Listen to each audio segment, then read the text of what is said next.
നോമ്പുകാലം ഒന്നാം ശനി. ഒന്നാം വായന. പൗലോസ് ശ്ലീഹ കൊറിന്തോസിലെ സഭയ്ക്ക് എഴുതിയ രണ്ടാം ലേഖനം, രണ്ടാം അധ്യായം, 5 മുതൽ 11 വരെയുള്ള വാക്യങ്ങൾ. ദുഃഖമുളവാക്കിയവൻ എന്നെയല്ല ദുഃഖിപ്പിച്ചത്. ഒരു പരിധിവരെ ഞാൻ മയപ്പെടുത്തി പറയുകയാണ്, നിങ്ങളെ എല്ലാവരെയുമാണ്. അങ്ങനെയുള്ളവന് ഭൂരിപക്ഷം പേർ നൽകുന്ന ഈ ശിക്ഷ ധാരാളം മതി. അതുകൊണ്ട് അവൻ അഗാധ ദുഃഖത്തിൽ നിബദിക്കാതിരിക്കുന്നതിന് നിങ്ങൾ അവനോട് ക്ഷമിക്കുകയും അവനെ ആശ്വസിപ്പിക്കുകയും ചെയ്യണം. നിങ്ങൾക്ക് അവനോടുള്ള സ്നേഹത്തെക്കുറിച്ച് അവന് ഉറപ്പുവരുത്തണമെന്ന് ഞാൻ അഭ്യർത്ഥിക്കുന്നു. എല്ലാ കാര്യങ്ങളിലും നിങ്ങൾ അനുസരണയുള്ളവരാണോ എന്ന് പരീക്ഷിച്ചറിയുന്നതിന് വേണ്ടിയാണ് ഞാൻ എഴുതുന്നത്. നിങ്ങൾ ക്ഷമിക്കുന്നവനോട് ഞാനും ക്ഷമിക്കുന്നു. ഞാൻ എന്തെങ്കിലും ക്ഷമിച്ചിട്ടുണ്ടെങ്കിൽ അത് ക്രിസ്തുവിന്റെ നാമത്തിൽ നിങ്ങൾക്കു വേണ്ടിയാണ്. ഇത് സാത്താൻ നമ്മെ കബളിപ്പിക്കാതിരിക്കേണ്ടതിനാണ്. അവന്റെ തന്ത്രങ്ങളെപ്പറ്റി നമ്മൾ അജ്ഞരല്ലല്ലോ. സുവിശേഷ വായന. വിശുദ്ധ ലൂക്ക എഴുതിയ സുവിശേഷം 15 അധ്യായം 11 മുതൽ 24 വരെയുള്ള വാക്യങ്ങൾ.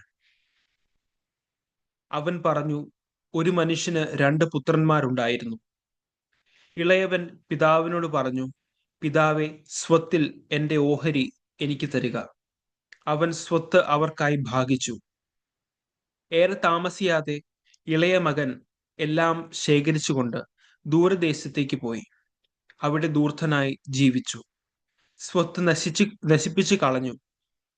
അവൻ എല്ലാം ചെലവഴിച്ചു കഴിഞ്ഞപ്പോൾ ആ ദേശത്ത് ഒരു കഠിന ക്ഷാമം ഉണ്ടാവുകയും അവൻ ഞെരുക്കത്തിലാവുകയും ചെയ്തു.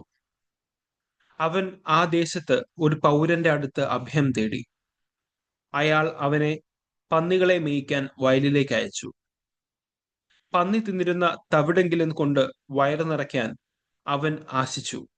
പക്ഷേ ആരും അവന് കൊടുത്തില്ല. അപ്പോൾ അവന് സുബോധമുണ്ടായി. അവൻ പറഞ്ഞു, എന്റെ പിതാവിന്റെ എത്രയോ ദാസന്മാർ സുഭിക്ഷമായി ഭക്ഷണം കഴിക്കുന്നു, ഞാനോ ഇവിടെ വിശന്ന് മരിക്കുന്നു. ഞാൻ എഴുന്നേറ്റ് എന്റെ പിതാവിന്റെ അടുത്തേക്ക് പോകും. ഞാൻ അവനോട് പറയും, പിതാവേ, സ്വർഗത്തിനെതിരായും നിന്റെ മുമ്പിലും ഞാൻ പാപം ചെയ്തു.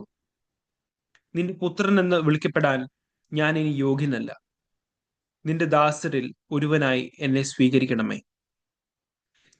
അവൻ എഴുന്നേറ്റ് പിതാവിന്റെ അടുത്തേക്ക് ചെന്നു. ദൂരെ വെച്ച് തന്നെ പിതാവ് അവനെ കണ്ടു.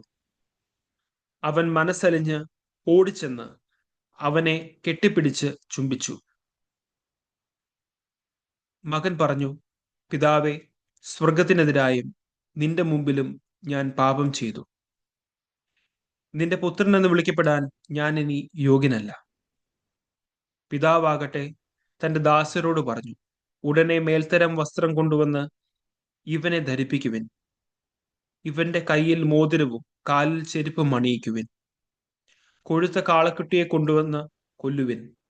നമുക്ക് ഭക്ഷിച്ച് ആഹ്ലാദിക്കാം. എന്റെ ഈ മകൻ മൃതനായിരുന്നു, അവൻ ഇതാ വീണ്ടും ജീവിക്കുന്നു. അവൻ നഷ്ടപ്പെട്ടിരുന്നു, ഇപ്പോൾ വീണ്ടും കിട്ടിയിരിക്കുന്നു. അവർ ആഹ്ലാദിക്കാൻ തുടങ്ങി. നമ്മുടെ കർത്താവായ മിശിഹായിക്ക് സ്തുതി.